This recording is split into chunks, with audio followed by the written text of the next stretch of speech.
Cascade Media Group, and I'm James Barfield. And today I'm very fortunate and honored to have as my guest a lady that I met back in 1974. I was hired at what was then KAKE Radio here in Wichita, and I was the first Black media salesman ever hired in the city of Wichita. And then in 1974, KAKE TV hired the first woman sports anchor in the city of Wichita, and her name was Maggie Linton. And so I'm pleased to welcome to my show the one and only Maggie Linton. Well, thank you so much for taking time out of your busy schedule to join us. Hey, it was truly my pleasure. Wichita was one of the fun places I stopped along the way. So I still have real close friends that live there. Well, I'm glad to hear that. And I'm sure that many people who witnessed you as the anchor back in the 70s will be glad to see your face again and hear what you've done since you left Wichita. Now, let me start by saying this. You're not originally from Wichita. You're from Kansas. Is that correct? I was born in Fort Leavenworth and raised in Leavenworth. Okay.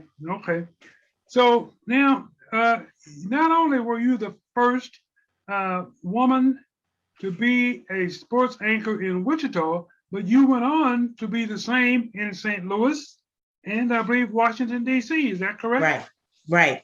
With KPLR in St. Louis, which was an independent at that point.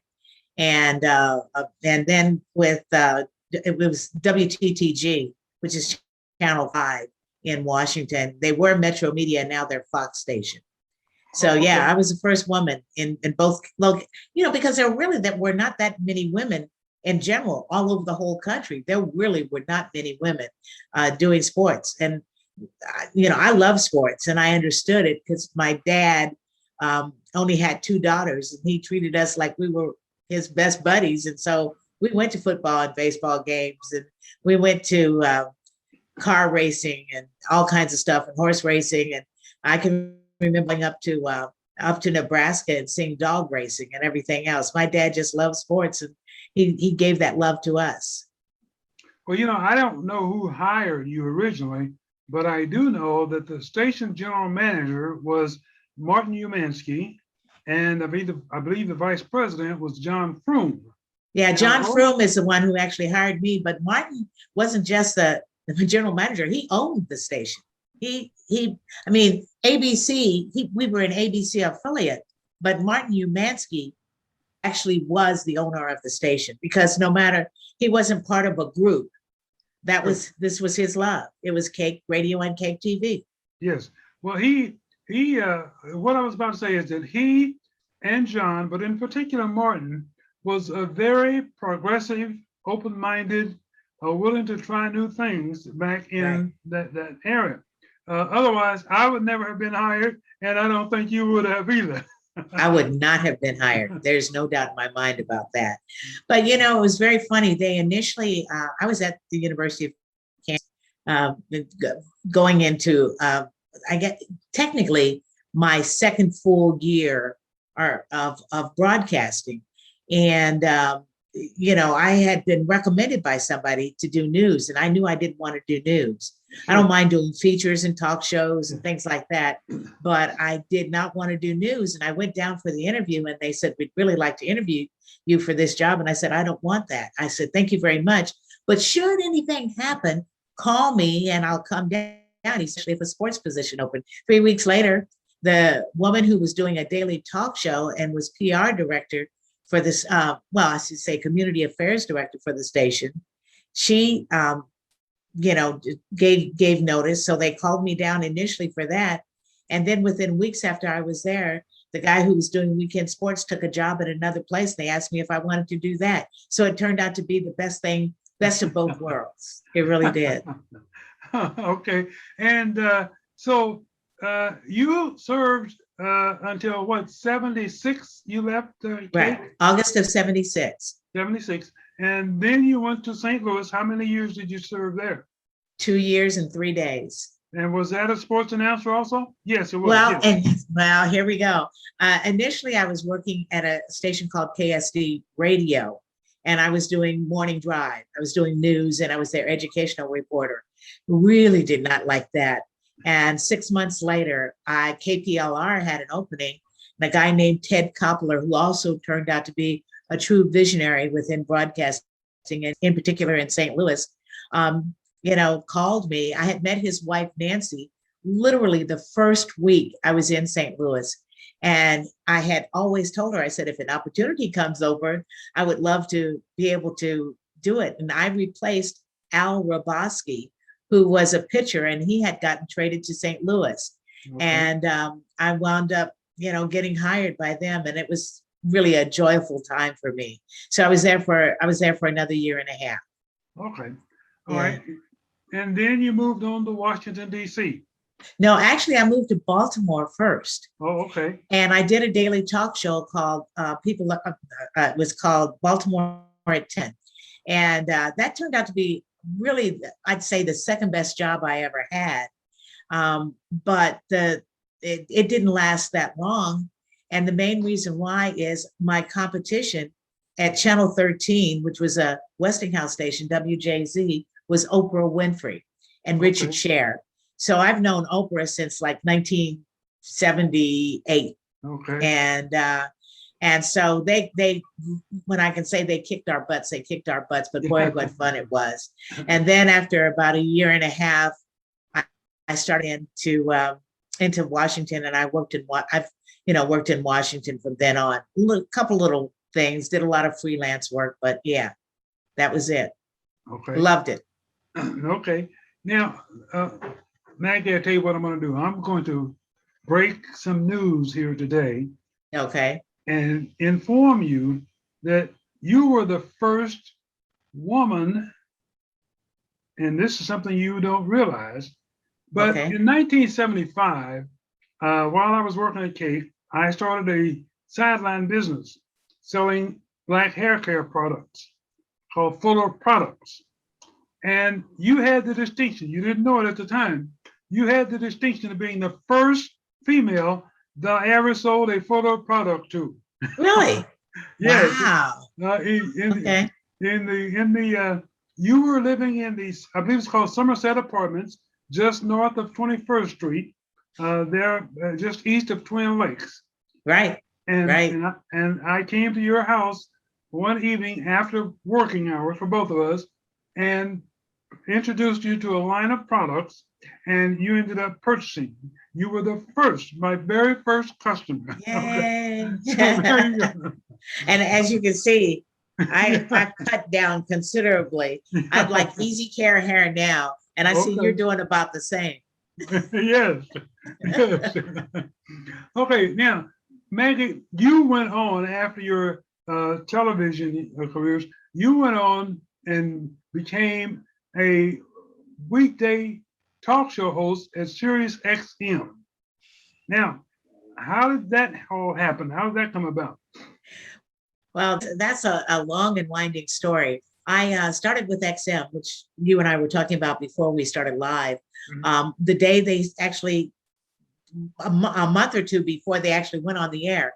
A lot of people do not realize, and I'll just say this again to you, they went on 20 years ago. Their official sign-on date was November 12th, 2021. 2012. Let me start over. November 12th, 2001. Okay. So it was 20 years ago on the 12th of November. But our real official signing date was to have been September 12th, 2001. And of course, we all know what happened on September 11th. Yes. So that kind of backed us up, but we already had 150 listeners, the beta testers, and we went on live initially in San Francisco and San Diego. Strange thing, we were all on the East Coast, but that's what happened. And so I worked there for about a year and a half, left there, started working, and there's a broadcaster named Jim Bohannon. I became his morning show producer. And then after that, I went back to XM in 2004, and I was there until 2017. And basically what happened was when when I went back, I was doing traffic and weather. From traffic and weather, I then helped set up the baseball channel and the college channels. And then I, I moved to book radio, and I was the executive producer of book radio, which put audio books on the air. And we did interviews with numerous authors from everywhere. And I mean, everything, like anywhere from T.D. Jakes to Kimberly Lawson Roby to, I mean, you just name it. And we did it. Lee Child, who's the Jack Reacher series, and David Baldacci, numerous authors from everywhere. And then every time that was about the time that Sirius took over. And every time I saw my boss from New York, I'd say, hey, I'd really like to do a talk show. Okay. Really would like to do a talk show. And so he said, okay. And one day he came down, he says, I got good news and bad news. I said, let's hear the bad news first. He said, we're canceling book radio. I said, well, shouldn't we talk to Kim, who's the woman that I worked with, Kim Alexander? And he says, no, it's only bad news for her. And I said, well, how's it going to be good news for me? Yeah. And he said, that talk show you've been talking about? I said, yeah. He says, you're going to get your talk show. I went, yay. And he says, so when do you want it? I said, Monday through Friday from 10 until noon. And he goes, okay. How do you know that? And I said, because I didn't wish for it. I didn't wish for anything that I wasn't able to fulfill. Okay. And, and I'm a firm believer that, your dreams, you have to be specific sometime with God, right. But I knew that's what I wanted. I had planned it out, and it turned out to truly be a dream come true. I wound up winning an award for it. We did a 3-part series on what we call the foot soldiers, the people you don't hear about in the civil rights movement. Mm-hmm. And one of them has become one of my dearest friends, Linda Blackman Lowry. She was the youngest person to walk from Selma to Montgomery. And her book is a beautiful book, and now it's also been made into a stage play. Her book is Turning 15 on the Road to Freedom. Okay. And I highly recommend it to everybody. Now, is she any relation to Joseph Lowry? No, she is not. Okay, all right. Married into that Lowry name. Oh, okay. Okay. Right. Now, you mentioned that you won an award for that, but you also won multiple awards, did you not? Well, yeah, I have another award that I won. At one point, I was the producer for a show called America's Black Net. What was it? I can't even remember the name of it right this moment, but it was Julie Bond was the host of it. And so we did a weekly show, and America's Black Forum, that was what it was called. Okay. And we won an Emmy for a Jesse Jackson special that we did. Okay. And then I've won some other awards, but they're minor awards in comparison to those two. The first, that was my first one, was the Emmy for the Jesse Jackson show. And then the other one was National Association of Black Journalists, the NABJ, a 3-part series. Okay. So I was very proud of those two. That's for sure. Well, you've got some worthy accomplishments to your tribute. And I want to ask you this. You mentioned that you've known Oprah Winfrey for a very long period of time. Mm-hmm. Do you maintain any type of contact with her? No. Once she kind of moved on to Chicago, mm-hmm. she and I kind of lost contact, and I think it was more her than it was me. But it's funny because when her show finally got ready to close down, that she had been doing for 20 some years, sure. We, because of XM, flew out to Chicago because she was also, on our platform. Okay. And I got to see her again.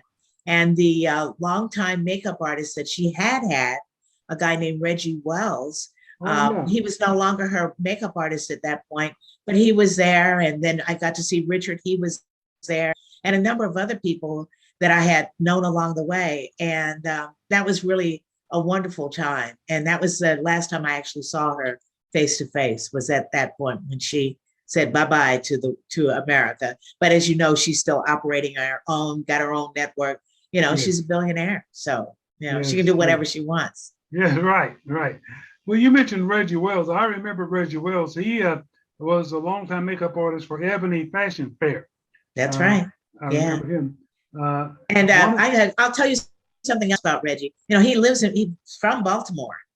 okay. And he and I became friends because he would occasionally, when we would do fashion shows on our show, or Mhm. he'd come over and just give me a treat for makeup if I had something to go to.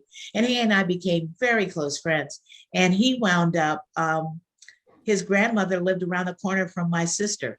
And when I would, drive up, and he would go up with me occasionally to see his grandmother. So he and I became good friends at that point. Yeah. Oh, okay. Yeah, Reggie was well known in the makeup industry Mhm. in Hollywood, and like I said, long time for Fashion Fair. Right. Now, Maggie, you maintain still some contact with certain people that you became acquainted with while during your time at KAKE. Do you Right. make regular trips to Wichita?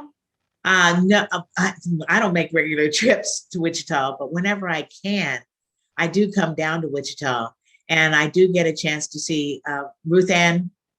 Well, her name was Ruth Ann Tim, but now it's Ruth Ann Tim Seedoff, runs her own PR firm on the Lake Creative Services. And I always see her. She's just like truly one of my dearest friends. And she and her husband, Don. And then of course, our longtime mutual friend, Mark Chamberlain. And see he and Barbara and everything whenever I'm in town.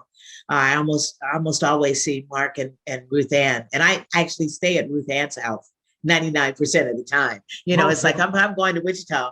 I'm going to see my friends and stay for free. Right. Okay. Yeah. Yeah. Okay. Okay.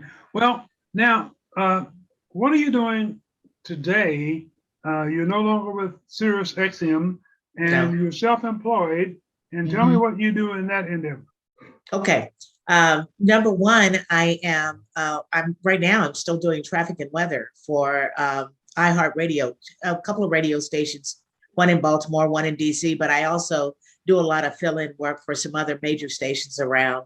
And, and I've been doing that for a year now. They came to me.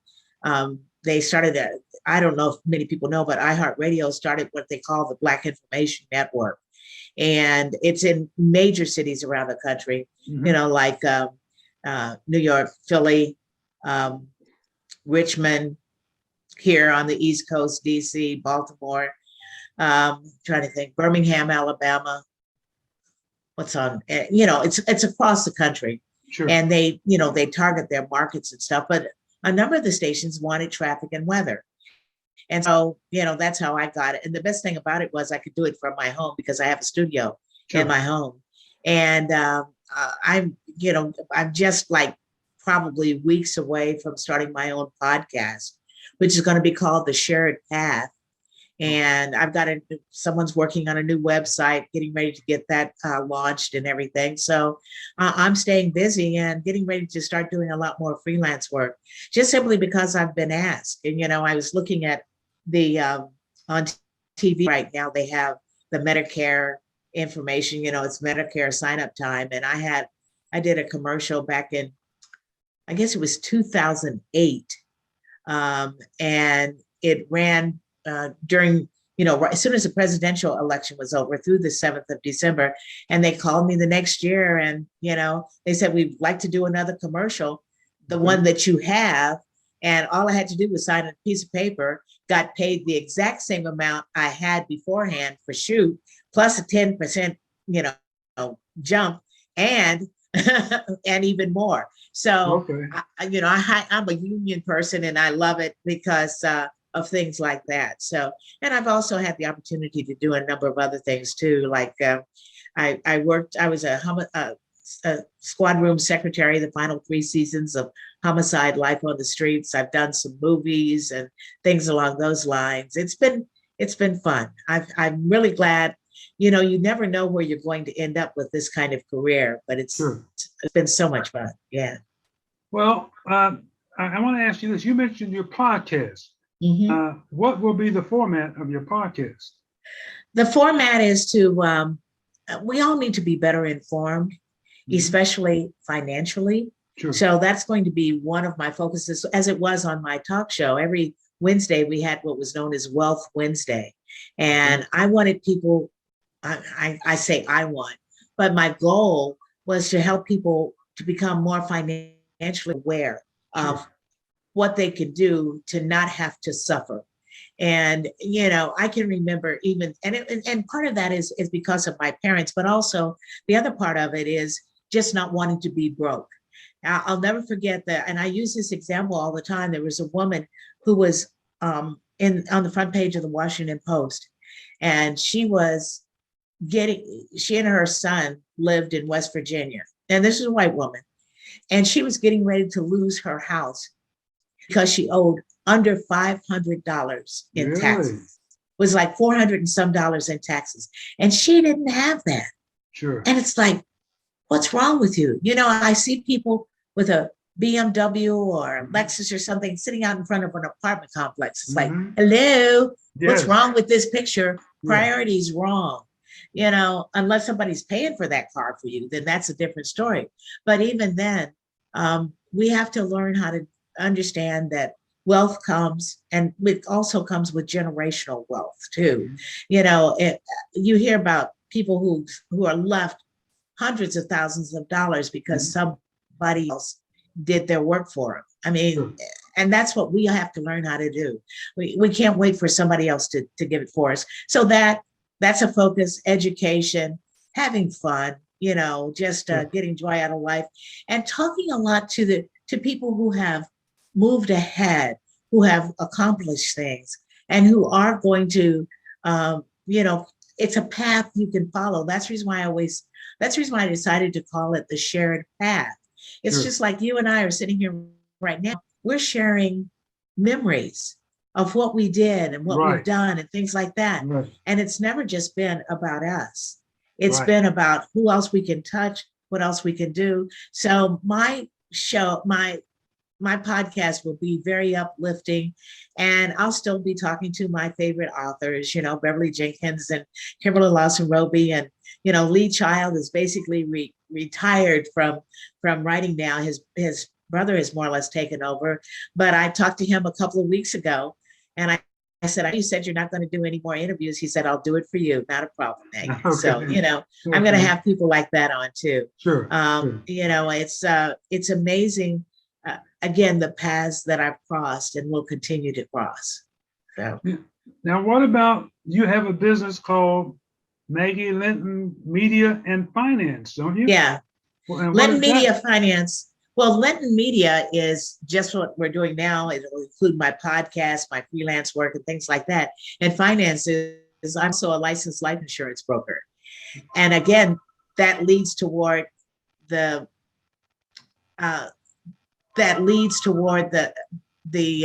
financial things, because people don't realize how much insurance can help them, but again, you don't have to have a GoFundMe page to pay for anybody's funeral. And if it's done right, you can not pay taxes. And, very much like a Roth IRA or something along those lines. You can learn how to do so many things, and you can continue to build your wealth. And it can be secured wealth. It can be the kind where you do or don't pay taxes when it's done. And so I kind of got into an insurance business because I had a woman on my show one time. Her name was Shirley Liu, and I'm one of her associates, but she's been named, by Forbes magazine and the New York Times. And she went and spoke at the UN a few weeks ago because of her financial literacy that she teaches. And, universal life insurance is one of the ways to do it. If anybody needs any help, just give me a call. I got you. So those kind of things, those are the most important things. Yeah. Now, there's a need all over the country for what you just talked about. Okay. Exactly. Especially among the Black communities. So I see nothing but success in your future. Going down that path, okay? Because certainly there's a need for that. Now, do you have any plans at this time to go back into a permanent situation, either on radio or television? Podcast is all it is right now. If the opportunity presents itself, then yes, I would. But right now, I'm looking toward the freelance world, and I was really quite successful in it. The first time I did national commercials, I did industrial films, mainly through government. And they aren't doing it as much, but when you remember Y2K, remember when Yes, 2000 yes, came in? yes. Okay, well, I did the video for the Department of Commerce. Okay. And I mean, it went all over the country. I went in, did the video, and it was just amazing. So I did a number of videos for post offices and hospitals. And when I say post office, I mean like the United States Postal Service. Mhm. And did a number of other things, and wound up working as a producer or associate producer for a number of things too, like President Obama's Lincoln Memorial Concert. I was one of the associate producers for that. The World War II Memorial, I was one of the producers for that. Okay. Okay. Who you wind up meeting along the way can turn out to be help open doors for you. So I'm just getting ready to get back in the freelance world, and that way I don't have to report someplace every day. Because as much as I loved my job on the talk show, it becomes a grind, looking for guests every single day. But even as my show was canceled, and it was canceled, and I was fired because I didn't want to talk just politics. And we have four full Sirius XM. They had 4 full channels where they did nothing but talk politics. Sure. I wanted to talk about things that were more uplifting, but they didn't seem to see it that way, and because I wouldn't reform to them. But it was like I fired in April, and I had people already booked through June. Okay. So you learn how to work ahead. You learn how to do a lot of things. You make contacts constantly, and that's the important key to continue to grow. Way too many people get into kind of a rut, and they say, "Oh, I'm so many years old, and I can't do anything else." Well, sure. To me, the best is yet to come, and keeping my focus on what's to come. That's the most important thing. Yeah. Well, Maggie, let me say this to you again. I'm very, very honored to be able to talk with you again. It's been many, many years, okay? Yeah. And then to have you as my guest. And I want to say this to you.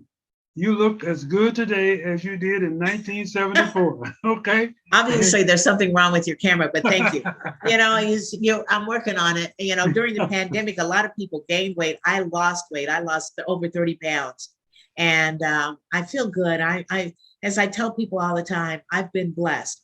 I have a roof over my head. I have food in my belly, and nobody's come to take anything away. Yeah. And I married a wonderful man, and we've had a good life. And, there's more to come. And I thank God every day for it, because you know who's helping guide you. And I ask for guidance in everything that I do. Well, I just want to close by saying this, Maggie. In 1974, John Frome and Martin Levy opened a lot of doors for you. Yes. Okay. And I think that you've done a marvelous job into stepping into those doors and taking advantage of everything they had to offer. So again, it was a pleasure having you, and I hope we can talk again soon. I promise you, when I come to Wichita, I'm going to look you up. We're going to go and have a meal and a drink. Sounds good. Maggie Linton, thank you so very much. It was truly my pleasure. That does it for this edition of the Cascade Media Group show, the station that is often imitated. The program is brought to you by the Kansas City Business Association.